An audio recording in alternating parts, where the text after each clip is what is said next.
Tubaye ikaze inshuti bavandimwe mukurikiye channel yacu Umubanji TV.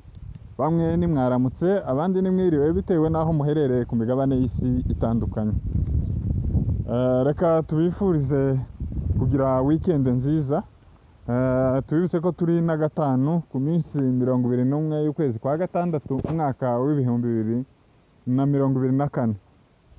Murabizi ko buri munsi tubagiza update y'amakuru agiye atandukana cyane muri Congo. Uyu munsi tubafitiye amakuru atandukanye, aho turi buze kubagezaho amakuru avugwa mu bice bitandukanye bya Repubulika ya Demokarasi ya Congo. Amakuru yacu turahera mu burasirazuba bwa Congo, mu ntara ya Nord Kivu ndetse no muri Sud Kivu, ndetse turakubitira umugwa mukuru Kinshasa, n'ahandi hagiye hatandukana muri Repubulika ya Demokarasi ya Congo. Mu ntara ya Katanga naho hari amakuru menshi agiye avugwa. Amakuru yacu turahera muri teritwari ya Nyiragongo, ndetse tuje muri Rucuru ndetse na za Masisi. Turanyarukira mu ntara ya Kivu y'Amajyepfo, hari byinshi bivugwa bitandukanye. Nanone turanyarukira mu gihugu cy'abaturanyi cy'u Rwanda, hari ingingo zimwe na zimwe turi buganireho muri update yacu. Update yacu iraza gusorezwa n'amakuru y'imikino nk'ibisanzwe. Reka rero update yacu tuyihereye muri teritwari ya Nyiragongo, mu gace ka za Kimoka. Haravugwa ifatwa ryo mu ngabo bamwe mu ngabo bagize umutwe wa SADC. Ingabo zirenga 8 zikomoka mu gihugu ca Malawi, nyuma yaho M23 irasiye cya Gifaru ndetse hakagwamo ingabo z'Abanyafrika y'Epfo. Byamaze kumenyekana ko hari ingabo zakomoka muri Malawi ziri mu butumwa bwo mu muryango wa SADC. Bamaze gufata ingabo zigera ku 8 ndetse ziranarengaho.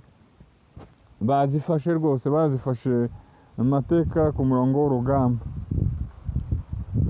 Naho muri Rucuru muri teritwari ya Kanyabayonga, nuko nyuma yaho baharwaniye hari ibifaro bigera kuri 7 byafashwe. Ubu noneho nivyo M23 imo yifashisha mu mirwano iri kubera hariya. Muri Kanyabayonga rwose bafashe imbunda zikomeye zirimo ibifaro. Ibyo bifaro nivyo bibafasha kurwana, dore ko ari ibifaro bikomeye ku rugamba.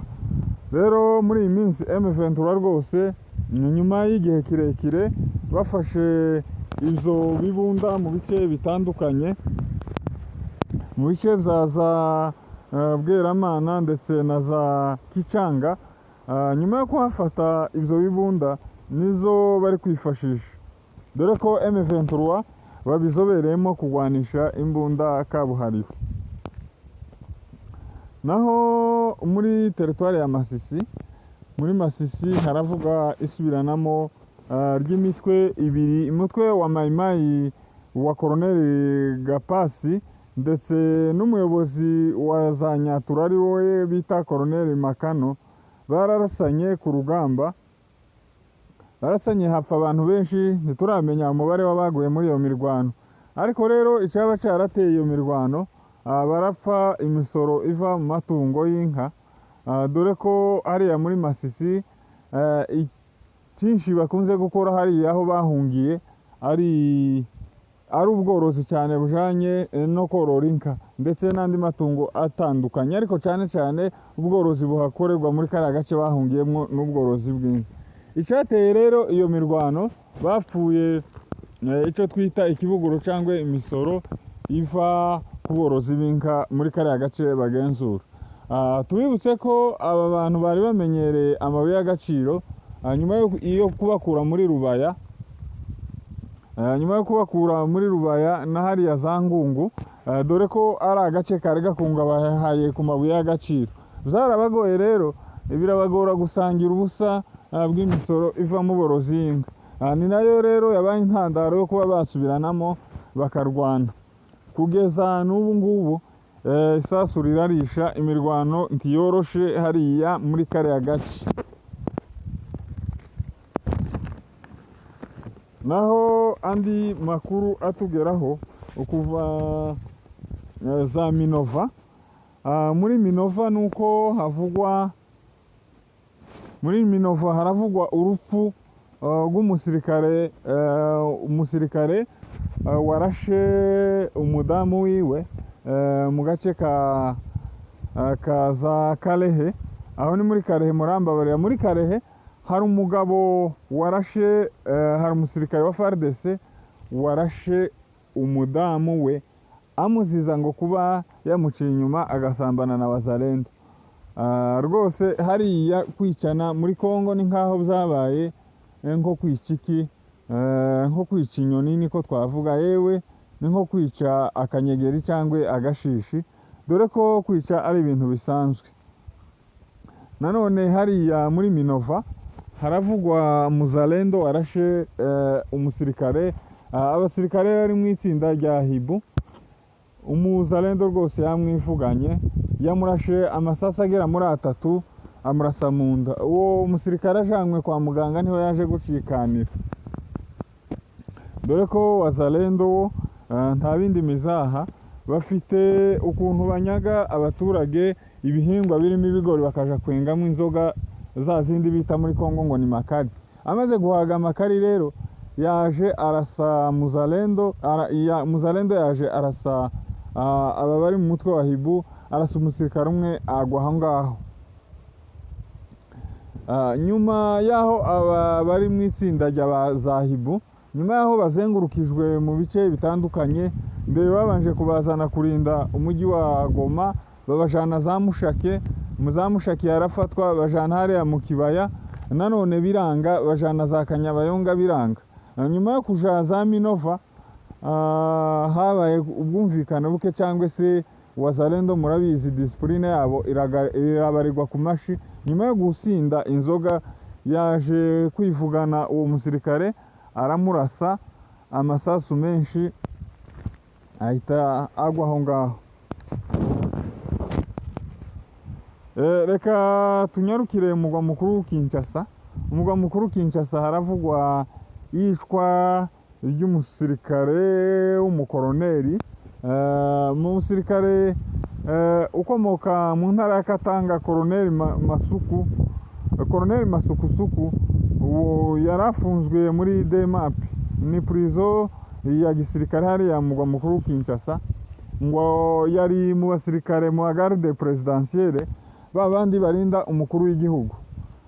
Afunganywe n'undi mugenzi we bita Colonel Kisu Honore. Abo ni abantu bafunzwe barindaga umukuru w'igihugu Perezida Felix Antoine Tshisekedi.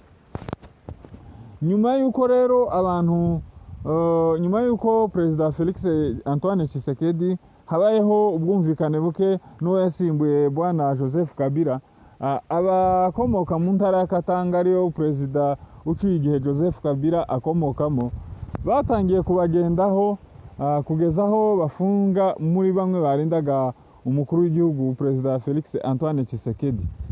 Nyuma rero yo gufungwa uyu mugabo Colonel Masukusuku yaratotejwe cyane muri prison aza kugwamo. N'uyu mugenzi we Colonel Kisu Honore, isaha yari yose rwose ashobora kugwa nawe muri prison, bitewe n'amakuru dukesha abari hariya cyangwa se dukesha amasoko yacu. Nuko uyu mugabo Colonel Honore Kiso nawe nuko afunzwe nabi ku buryo umwanya uwo ari wo wose ashobora kwitaba Imana. Reka rero tuje mu ntara ya Kivu y'Amajyepfo. Muri Sud Kivu haravugwa izamuka ry'abasirikare kuva mu mujyi wa Uvira, baraye bazamutse ari benshi, aho amakuru atugeraho aremeza kuko bamaze kurenga bazamuka mu bice bya za Mitamba. Abo basirikare binutse Uvira ikibajanye mu misozi miremire ntiturabasha kugisobanukirwa, ariko bamwe mu babashe kubabona nuko ngo abasirikare barangwa n'ivangura, bafite ivangura, bafite imvugo yo kugaragaza ivangura cyane ry'amoko. Dusubiye muri Masisi gatoya nuko kariya gace karimo ziriya nyeshamba haravugwamo iyicwa rubozo ry'abo mu bwoko bw'abavuga ururimi rw'ikinyarwanda, by'umwihariko abatutsi baricwa, baratemagurwa buri munsi. Iyo ni iyindi nkuru ibabaje ivugwa hariya. Reka rero tuje mu makuru avugwa muri Katanga, nuko ku munsi w'ejo Perezida Antoine Felix Tshisekedi yakoreye uruzinduko hariya mu bice by'intara ya Katanga, aho yakiriwe na bamwe mu bayobozi batandukanye hariya mu mujyi wa Katanga. Maire de la ville cyangwa se meya wa hariya bamwita Martin Kazembe niwe wakiriye umukuru w'igihugu. Tubibutse ko intara ya Katanga cyangwa se hariya mu mujyi wa Lubumbashi ari agace gakomeye muri Repubulika ya Demokarasi ya Kongo. Ni agace kazwiho kugira ubukungu bw'amabuye y'agaciro, ni umujyi rwose ukomeye, dore ko hariho n'uwo bari bahanganye mu matora, Bwana Moise Katumbi. Naho andi makuru avugwa, reka tuje mu gihugu cy'abaturanyi cy'u Rwanda. Nuko amakuru avugwa ni ikiganiro umukuru w'igihugu cy'u Rwanda Bwana Nyakubahwa Paul Kagame yagiranye n'ikinyamakuru France 24, abajijwe ku ngingo zitandukanye, ariko cyane cyane icyo twabagezaho ni amakuru bamubajije bamubaza ku cyo yakora mu gihe Repubulika ya Demokarasi ya Kongo yaba imugabyeho igitero. Perezida Paul Kagame w'u Rwanda yavuze ko igihugu cy'u Rwanda kirinzwe, umutekano wacu urahagije. Ati uzagerageza kutuvogera cyangwa se uzagerageza guhungabanya umutekano w'u Rwanda, tuzamurasa yewe tutitaye ku ari we. Yavuze kuko twiteguye mu gihe icyo ari cyo cyose Repubulika ya Demokarasi ya Kongo yakwibesha ikaturasaho. Turiteguye, icyo bazahitamo tuzagikora, nibaza guhangana twiteguye guhangana nabo. Ayo ni amagambo amwe namwe Perezida wa Repubulika y'u Rwanda Bwana Paul Kagame yatangarije uriya munyamakuru wamubazaga ukorera ikinyamakuru cya France 24. Reka rero amakuru yacu tuyasoreze mu makuru y'imikino. Murabizi ko hariya ku mugabane w'Uburayi hari igikombe cy'amakipe y'ibihugu, igikombe bita Euro. Uyu munsi hari imikino iteganyijwe igera muri 3. Umukino wa mbere uraza guhuza ikipe ya Slovakia n'ikipe y'igihugu ya Ukraine. Ikipe y'igihugu ya Pologne irakira ikipe y'igihugu ya Autriche. Naho Ubuholandi ku masaha y'ijoro buraza kwakira ikipe y'igihugu y'Ubufaransa. Reka rero update yacu tuyisoreza aha ngaha, tubashimira mwebwe mwese mudahwema gukurikira ibiganiro byacu, tubibutsa gukanda subscribe, gusharinga ibiganiro byacu na liking, kugira ngo inkuru zacu ze zibageraho mu buryo buboroheye, yewe no kugira ngo ikinyamakuru cyacu gikomeze gitere imbere. Mugire ibihe byiza, amakuru yacu